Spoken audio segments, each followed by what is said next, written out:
sobre Beirut, el Líbano. ¿Cómo lo entiendes? ¿Cómo ves? ¿Qué es lo que sabes? Y si esto nos pone también tristemente ante la posibilidad de una guerra civil en el Líbano. Pues mira, nuevamente insisto, Vicente querido, como profesor tengo que verlo en los tres niveles, en el nivel sistémico, en el nivel regional y en el nivel local. Si me permites, en el nivel sistémico tenemos una pandemia a la que el Líbano no se pudo, digamos, acudir, ¿no? Al contrario, la pandemia se acudió al Líbano y en ese contexto, Líbano, que ya traía tras de sí por lo menos unos 2 años, de hecho, aquí mismo en Sin Censura alguna vez hablamos sobre el tema económico del Líbano. Líbano está sufriendo de problemas de inflación brutales, la libra libanesa se desplomó aceleradamente y pues la inflación se hizo imparable. Pues tienes ahí, Vicente, un montón de negocios cerrando, despidos masivos, entonces creció el desempleo brutalmente. Nada más para que la gente se dé una idea, la libra pasó de estar 9,000 libras por cada dólar a estar ahora, antes tenía 4,000 libras por dólar.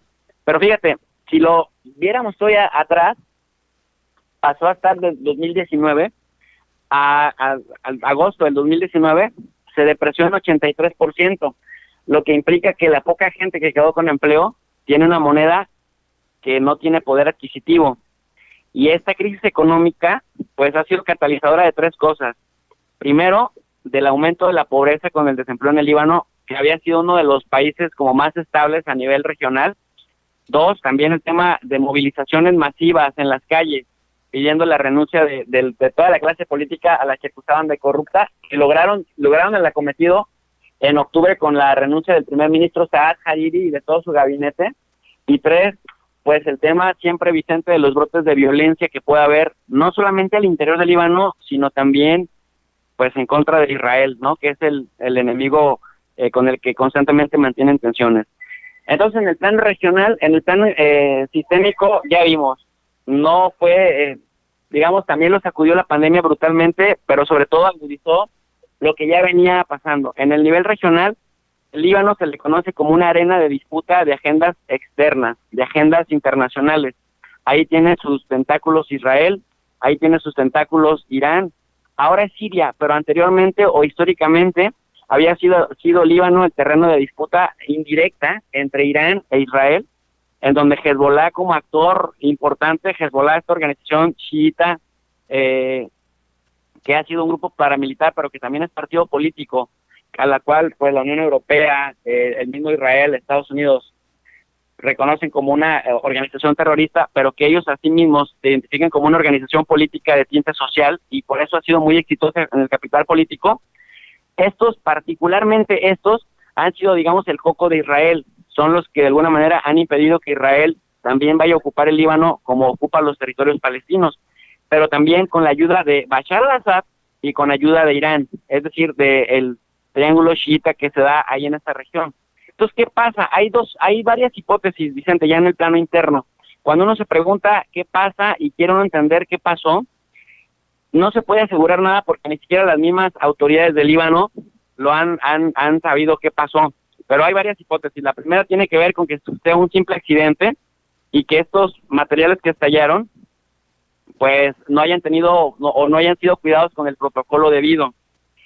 Entonces, esa es una hipótesis, ¿no? Que explotó una estancia de nitrato de sodio que se utiliza como fertilizante y como conservante de alimentos y también para producir explosivos.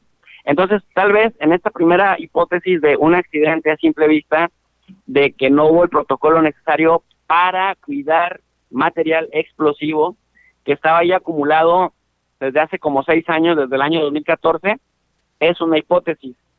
Está la hipótesis 2. La hipótesis 2 es que probablemente, como Hezbollah mantiene numerosos sitios de almacenamientos y producción de explosivos en todo el país, porque finalmente, Vicente, yo te decía algo muy importante, Hezbollah se enfrenta a uno de los principales poderes militares del mundo, que es Israel, y mantienen una constante tensión en la zona fronteriza, aunque está la UNIFIL, a veces interceptan drones, a veces Hezbollah intenta pasar también a Israel, y están ahí en el estira y afloja. Entonces Hezbollah, con ayuda de Irán y también con ayuda de Bashar al-Assad, y a veces incluso de Rusia, tienen armamento distribuido en muchas ciudades, pero principalmente en Beirut, que es la capital, y es un lugar donde opera bastante bien el Hezbollah, incluso mejor que el ejército libanés. Entonces, la segunda hipótesis es que al mismo Hezbollah le haya fallado y haya explotado. También se maneja la hipótesis de, pues, que no querían, como están a punto de hacer un veredicto el viernes en Naciones Unidas sobre el asesinato del ex primer ministro Rafik Hariri del año 2005, que su carro fue explotado también. Entonces se dice que también es una especie como de cortina de humo para llamar la atención, pero mira, sería ilógico, me parece un poco ilógico y también irresponsable esta segunda hipótesis de que Hezbollah lo haya hecho para sacudir, digamos, las conciencias, porque Hezbollah, algo que ha trabajado mucho entre el pueblo libanés, sobre todo en los musulmanes de corte chiita, es ganar legitimidad. Entonces, esto que vimos ayer automáticamente hace que pierda toda legitimidad ante la gente que le sigue y que por años ha venido trabajando. Entonces, eso nos indica que probablemente la primera hipótesis sea más cierta, pero habrá que, digamos, delinear responsabilidades. La tercera hipótesis es la del ataque israelí, pero Israel niega su responsabilidad, Hezbollah niega que sea Israel, Estados Unidos niega que sea Israel, y el gobierno libanés dice que no tiene pruebas suficientes para culpar a Israel. El mismo Israel hizo algo inédito que no había hecho antes, que es encabezar también o promover envío de ayuda humanitaria y también médica, de medicamentos y también hasta dinero por canales seguros humanitarios, para que pues la gente del Líbano se aliviane como con este golpe. Y esto no había pasado, Vicente. No había pasado porque pues el mismo Israel ha infligido bastantes daños a la infraestructura libanesa, y cuando ha entrado en batallas en contra del Hezbollah también ha matado población civil. Sin embargo, en este momento, o sea, es nuevo, primero, que Israel niegue un ataque, porque generalmente Israel siempre se responsabiliza de sus ataques para generar miedo en el contrincante. También Hezbollah lo primero que suele hacer es culpar casi de todo Israel, pero ahora pues lo curioso es que ni siquiera Israel reconoce, ni Hezbollah reconoce, ni Estados Unidos reconoce, y el gobierno de Líbano, como te digo, dice no tenemos pruebas.